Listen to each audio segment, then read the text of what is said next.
అవ్వ అయ్యల మీద అలిగినట్టు నువ్వు అత్తగారింటిలో అలుగొద్దు బిడ్డ, అత్తకెదురు నువ్వు చెప్పొద్దు బిడ్డో, మామకెదురు నువ్వు మల్లొద్దు బిడ్డో. అది అత్తగారిల్లే బిడ్డో, బతుకు కత్తి మీది సాము బిడ్డ.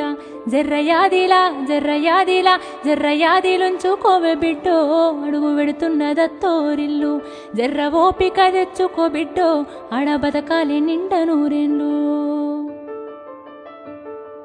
అత్త మామలు కాదు ఆడబిడ్డలుంటారు, ఆడి బిడ్డాలంటే అర్ధమూడంటారు, ఆడి బిడ్డాలంటే అర్ధమూడంటారు. అప్పుడప్పుడు నిన్ను ఆట పట్టిస్తారే, నీకు వాళ్ళతో పోటొద్దు బిడ్డో, ఆడ అవ్వయ్యలుంటరే బిడ్డ. జర్రయాదిలా జర్రయాదిలా జర్రయాదిలుంచుకోవే బిడ్డో, అడుగు విడుతున్నదత్తోరిల్లు. జర్ర ఓపిక తెచ్చుకో.